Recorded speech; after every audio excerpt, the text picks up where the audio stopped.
Alright, so I'm returning to my nostalgia review series. This is where I take an old book that I read a very long time ago, usually when I was a teenager or a kid, and I reread it now in the present and see how my appreciation of the book has changed over time. And today I'm looking forward to this one because I'm talking about one of the kind of early books that really captured my imagination, of course the Harry Potter series, and in this video the Philosopher's Stone. It's interesting talking about the Harry Potter series because in a way it's just as much as a sensation now as it ever was, with the kind of never-ending list of spin-offs and games and all these things still present in the kind of culture.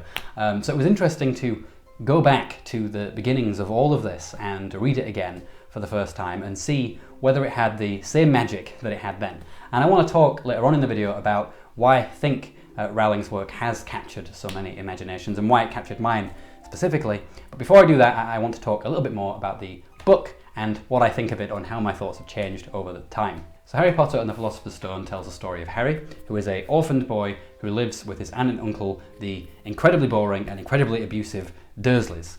Everything changes when he discovers that he is a wizard and that he is going to be sent off to a magic school, and that his parents were also wizards and that they were murdered by an evil wizard called Lord Voldemort.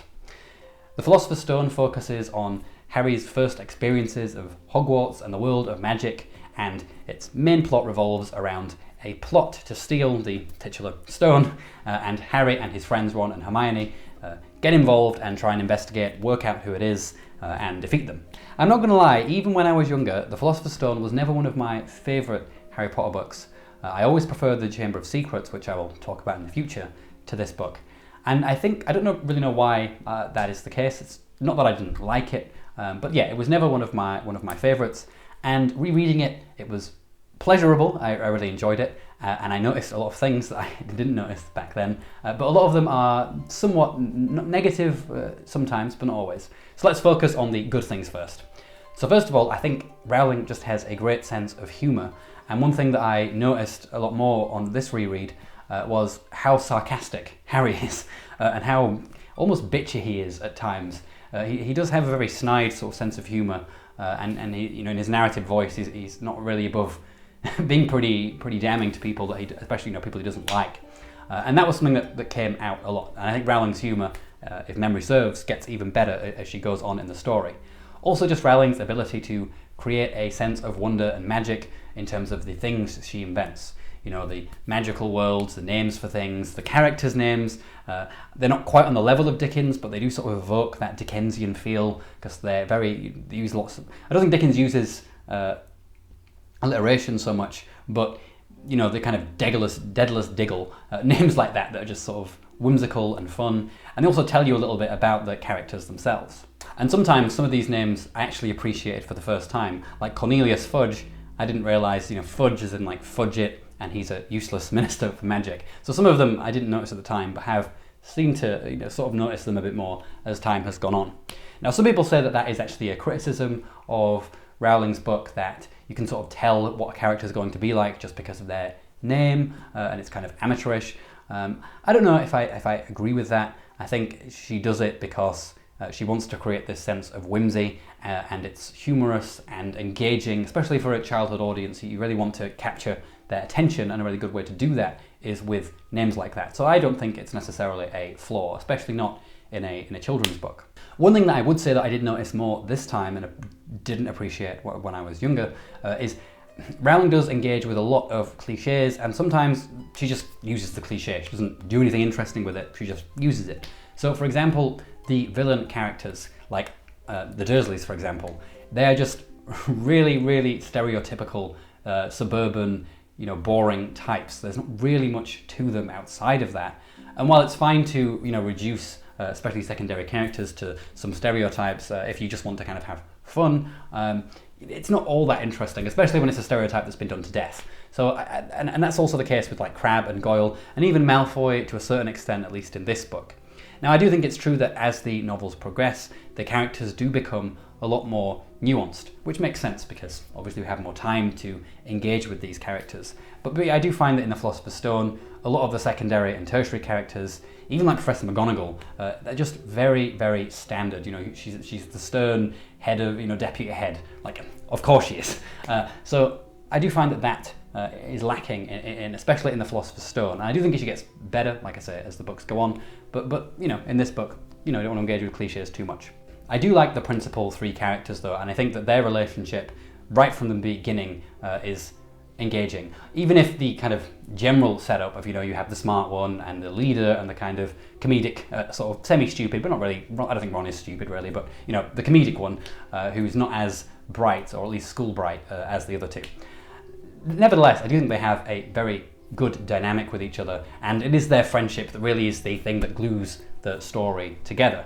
And I like how with this book, Rowling brings these three together, and with the three trials at the end, you have trials that, you know, are obviously catered to each of their unique talents. And I like that because it gives these characters all something to do. It's not just Harry doing everything. They all have a moment to shine, a moment that kind of reveals their special skills and what they bring to the group. So there are little things like this that I think are really impressive and deep in the Harry Potter books. So there are moments of brilliance here, but ultimately I do think that Philosopher's Stone might be one of my least favourite, if not my least favourite book in the series. Nevertheless, it is interesting to think about why this book would have, you know, did capture so many imaginations. And one thing that I think I would say is that in a way, engaging with a lot of these cliches at the time wasn't necessarily a bad thing, because I think a lot of children feel like Harry. Not in the sense that they, you know, feel like they're abused terribly like Harry is, but there comes a time in your life as a child that you start to realise that the world isn't magic. I mean, I remember for the first time, kind of a bizarre thing really, but there was a point that in my life when I realised that I was watching a cartoon, and I realised that the world would never be like a cartoon, as in it wouldn't be ever as colourful or, you know, zany or weird. I think before then, I don't know what I thought, maybe I thought I lived in a cartoon. But that was just one of those moments where the world felt blander as I got older. And you know, that's changed now that I'm even older than that. But you know, there is this moment in childhood where you start to see reality for the first time, and the magic starts to seep out of the world, and that is quite sad.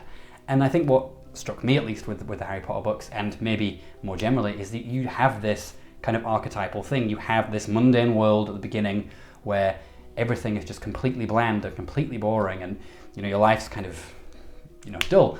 And then suddenly something happens that brings all the magic back, and suddenly we're off on broomsticks, and there's Quidditch, and there's, you know, transfiguration lessons, and all of this magic and whimsy that children, I think, hunger for.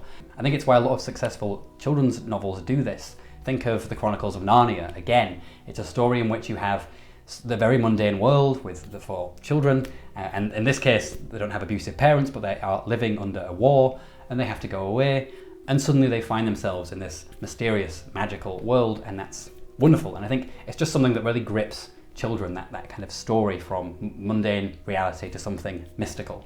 And so, you know, at the end of the day, even if this book does have some flaws, I still think it's a fantastic book, and I can certainly see why it was and still continues to be such a success. But what do you think? Did you read the Harry Potter books? Did you grow up with them like I did? And if you did grow up with them, have you ever reread them since? Maybe you should reread them with me, and you can tell me your progress with them and how your reactions to them have changed over time. As I said, The Philosopher's Stone was never a great favourite with me, but the fact that I didn't hate it really any more than I did then, even though I think I'm aware of a few more of its flaws, but also some more of its merits too, I'm looking forward to carrying on with the series and discussing them all on the channel. Alright, that's it for this video. Let me know in the comments what you think of The Philosopher's Stone and Harry Potter in general. As always, don't forget to give the video a like and subscribe to the channel for updates for new videos. Otherwise, take care everyone, I'll see you all in the next video. Ta-ra!